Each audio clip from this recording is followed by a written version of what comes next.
This video is about digital design, your ePortfolio, and more importantly, visual rhetoric. So at this point, everyone has constructed an ePortfolio that they're submitted assignments in and having information in there as well. But at this point, we do want to at least start thinking about visual rhetoric and your ePortfolio. So at this point, it still doesn't necessarily matter what your portfolio looks like in terms of organization, in terms of design, in terms of images. And matter of fact, I encourage you to, do whatever you like. If you feel creative or expressive, an ePortfolio is a good place to kind of put up images, things like this.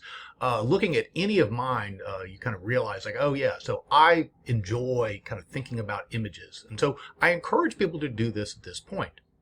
A lot of times the creativity expressed at this point and kind of getting things in and kind of, who you are as a person visually and things like that can end up being very fruitful at the very end of the quarter. So it doesn't matter what your portfolio looks like at this point. As I said, it's a sandbox, something to play in as well. But here are some principles that as we get further along during the quarter, we will want to start thinking about, well, what is our identity? What does our portfolio say about us as an individual? What does our portfolio say about us as a writer, as a learner, and a thinker as well?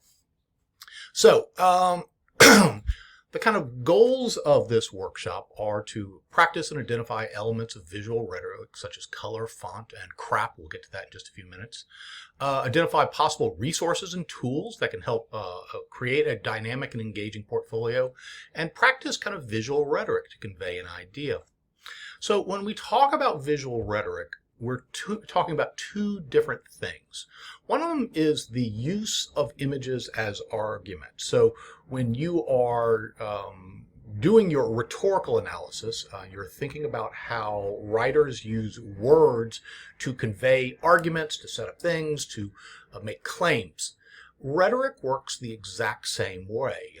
Images are basically chunks of knowledge, pieces of information that can be used to persuade. And it lets pictures speak to themselves through iconography and symbology. And we end up having kind of prior knowledge because we'll recognize these things. We can use those to our advantage.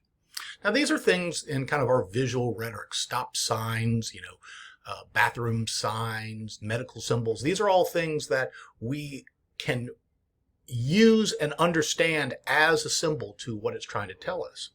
Now, one of the things about visual rhetoric is that you do want to think about a clear message. So in the same way, it was funny when I was doing the survey for WRD 103, a lot of people were saying, oh, I need help kind of editing my words and my language. And the very same thing is true with visual rhetoric as well. It can become, crowded, and conflicting messages can come out of it as well.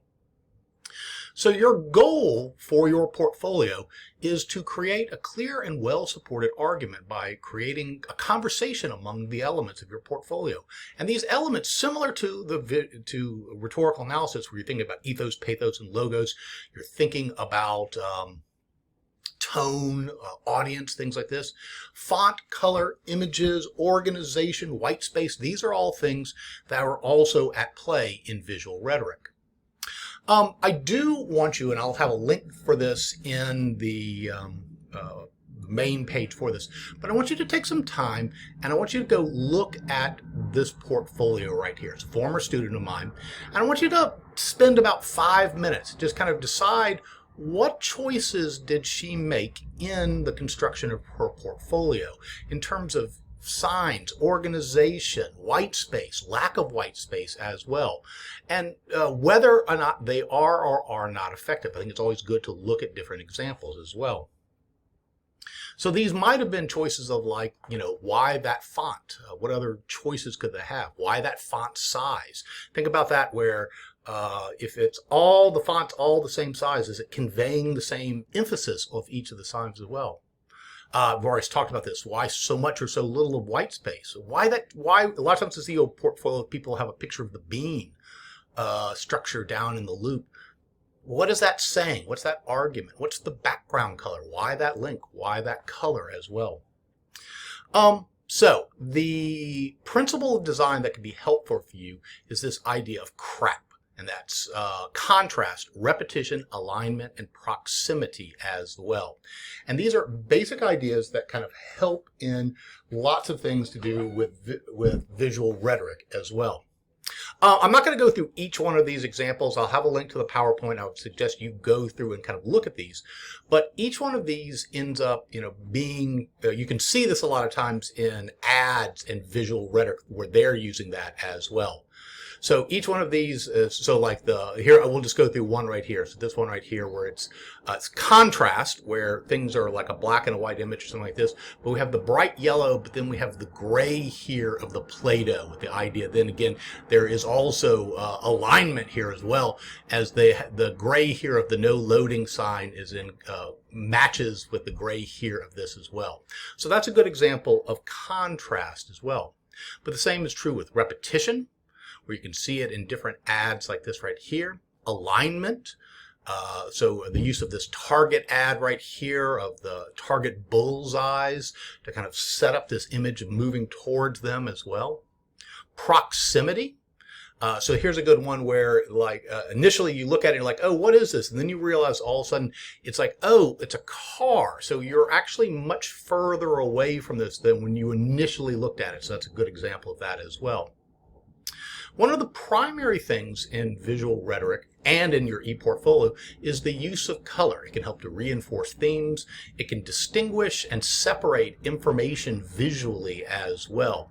It invokes cultural and archetypal associations.